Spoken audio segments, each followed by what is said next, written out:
So it looked like Stephanie White is currently trending after this article has been released about her simple rule she gave Caitlin Clark before the start of the 2025 season. The head coach of the Indiana Fever, Stephanie White, just gave some significant clues about her plans with Caitlin Clark, and it's unlike anything we've seen before. Let's discuss what's actually happening with the Indiana Fever and their plans for 2025. When was the last time a coach truly allowed their star player to be themselves? Phase 3 is literally just a couple days away as we get ready for the start of free agency.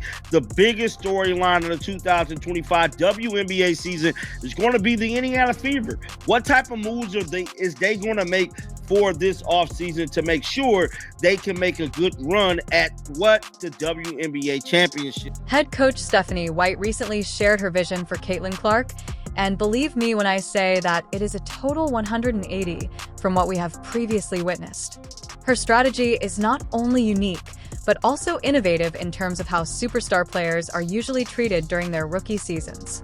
We'll be talking a little bit about what Stephanie White has said to Caitlin Clark. And, well, not to Caitlin Clark, maybe obviously what she said to her, but what she has also said about her and how she thinks Caitlin Clark can lead this team to multiple WNBA championships. And let's start by addressing the obvious.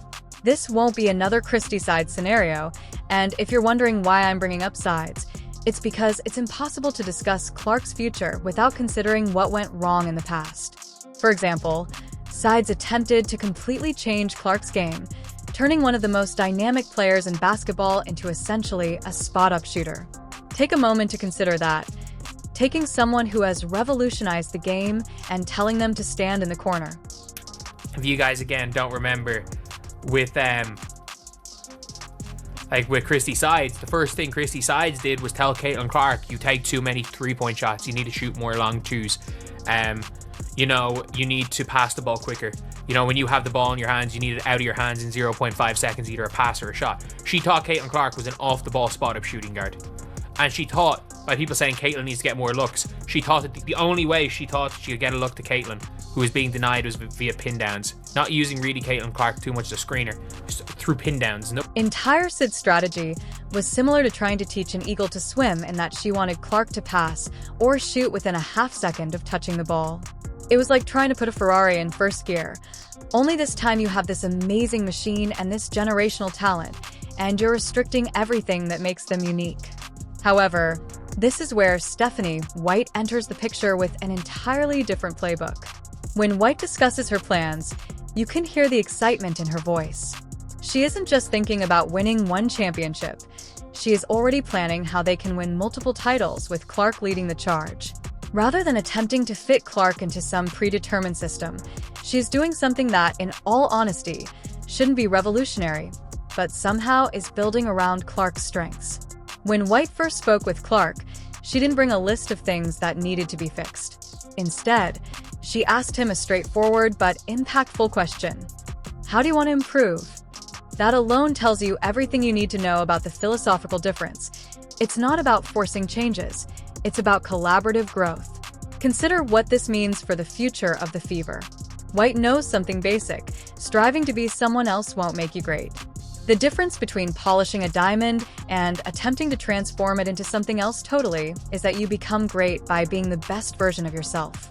She is examining Clark's game and asking how we can improve it rather than changing it. White appears to understand the pressure element better than most people do. She compared Taylor Swift and Clark in an amazing way, comparing their popularity and pressure, and you know what? She's not mistaken. Clark is dealing with a level of attention that most athletes never encounter, in addition to the expectations that are placed on her on the court. White's recognition of this, and her view of it as a component of her job to guide Clark through it, is next-level coaching.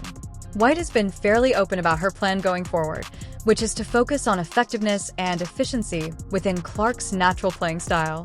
Think about what that means. No more standing in corners, pretending to be a shooting guard, or trying to change a point guard into a shooting guard. Instead, it's about taking what Clark does best and finding ways to make it even more deadly. The crazy thing is that some people may think White's approach is too hands-off, but here's the truth. Knowing when to step aside can sometimes be the finest coaching. White's track record shows she knows what she's doing. She took a team that lost major players like J.N. Quell-Jones and still got them to the semifinals. That's not luck, that's understanding how to maximize what you have. When White talks about those first few games, especially against teams like the Chicago Sky, you can hear the confidence in her voice. She says, "We'll know what the Fever is all about in the first 7 or 8 offensive possessions." That's not just talk, that's someone who has a clear vision and knows exactly how to implement it. But here's what really sets White's approach apart. She's not just focused on next season. When she talks about helping Clark develop as a leader, she's thinking long-term. This isn't about making a splash in 2025. This is about building something sustainable. She's looking at Clark not just as a player, but as someone who can help shape the culture of the entire organization. The timing of all this couldn't be better for the Fever. Think about where women's basketball is right now. The game is evolving, and Clark has been at the forefront of that evolution. Those logo threes that used to be seen as wild, they're strategic weapons. Now, those no-look passes that used to be flashy, they're creating opportunities that defenses can't predict. White seems to understand that trying to contain that creativity would be like trying to hold back the tide. When White mentions being a resource for Clark, she's talking about everything from managing media pressure to dealing with the expectations that come with being, as she put it.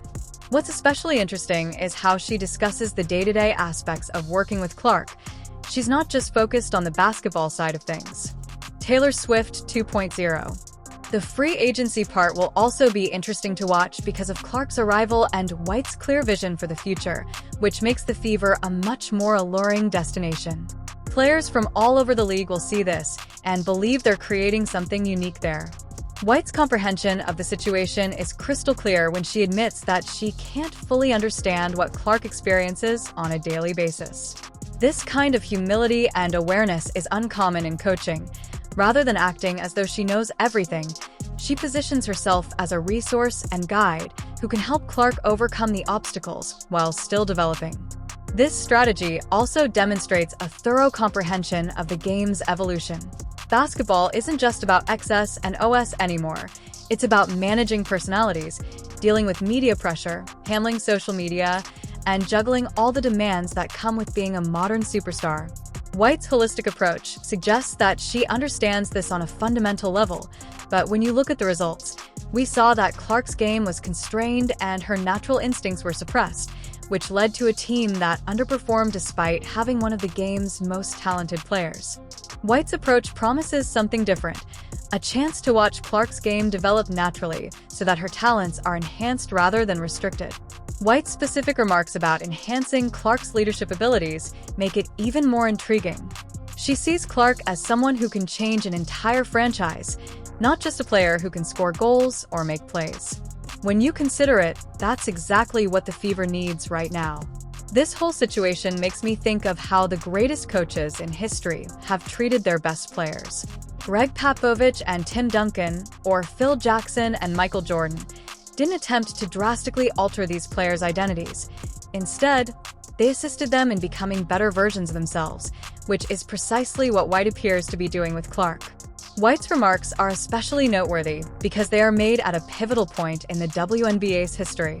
The league is expanding at a never-before-seen rate, and Clark is a major player in that growth. White appears to realize that she is not only coaching a player but also influencing the league's future. Let's talk about those offensive possessions. White stated, "We'll know what the Fever is about in the first 7 or 8 possessions of their first game." Based on her remarks, it appears that she is not simply a coach. She also has a clear vision. Those belongings probably demonstrate Clark's whole skill set, not just a select few. White and Clark's relationship will be interesting to watch unfold because it features a coach who has experience in the WNBA as a player and a coach working with a player who, before ever playing her first professional game, has already altered public perceptions of women's basketball. This is a special dynamic that could result in something extraordinary. White's focus on increasing Clark's effectiveness and efficiency is especially fascinating. She isn't discussing significant adjustments. When she talks about adjustments, it's like taking a Ferrari and making it better rather than attempting to make it into something else entirely. That's the kind of strategy that could help Clark step up her game even further. White made a connection to Taylor Swift, but it goes deeper than that at first appearance. Clark is transforming the entire environment in addition to being a performer in her industry. When we consider the possible roster composition around Clark, White's comprehension of this indicates that she is considering his influence both on and off the court. White's remarks take on even greater significance. She is considering how to create a team that can optimize Clark's strengths rather than just how to employ him.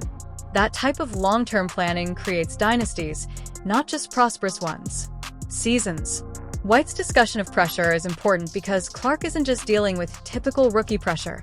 Rather, she's dealing with something entirely different because she's entering the league as possibly the most anticipated rookie in WNBA history. White's recognition of this and her strategy to assist Clark in navigating it demonstrates that she is aware of the full extent of the challenge. One aspect of White's remarks that jumps out is her emphasis on two-way communication. This won't be a scenario in which the coach gives instructions and the player obeys. Rather, it will be a cooperative process in which the coach and player work together to accomplish something exceptional. White's discussion of working with Clark to understand not only what she does, but also why she does it is particularly intriguing. This kind of in-depth knowledge could result in some incredibly innovative basketball. Consider the possibilities. You have a coach who knows the ins and outs of the game as well as the human side of managing a superstar, and you have a player who has already demonstrated that she can change the way the game is played. When you combine those two things, you have the potential for something really unique. The remark on Taylor Swift maybe going to games is more than just a throwaway statement. It illustrates the kind of cultural influence Clark is already having. White appears to realize that controlling this level of attention is equally as crucial as controlling the basketball-related parts. White's strategy for guiding Clark through a thorough grasp of what it takes to thrive in today's game is demonstrated by the daily challenges. It goes beyond what occurs on the court and involves handling all the other facets of being a modern sport. Superstar anticipating the 2025 campaign, according to White's remarks, we're going to witness something different from the Fever. This won't be a team that only plays WNBA sets. Rather, it will be a squad designed to optimize the special skills of one of the most unusual athletes we've ever seen. When you consider the potential impact on the rest of the team, White's approach makes even more sense by letting Clark play her natural game. By doing so, she's not only helping Clark but also creating opportunities for everyone else on the team, which is how you build a championship. The development aspect that White discussed is crucial. She's not just thinking about how to use Clark's current abilities, but also thinking about how to help her develop new ones. This kind of growth mindset could lead to some incredible developments in Clark's game. Put yourself forward for free agency. White's remarks have important ramifications as well, since they make the Fever a lot more alluring location for prospective free players when they perceive a coach who is prepared to develop around talent rather than try to compel it to comply. White's comprehension of the situation and her readiness to work with Clark and not try to alter her could establish a new benchmark for how clubs manage superstar rookies. This might affect how teams throughout the league approach the game. It's not just about the Fever anymore. Player development, please hit the like and subscribe buttons if you're as eager as I am to watch this collaboration develop. Let's start a discussion by leaving a comment below with your predictions for the 2025 season of Clark and the Fever.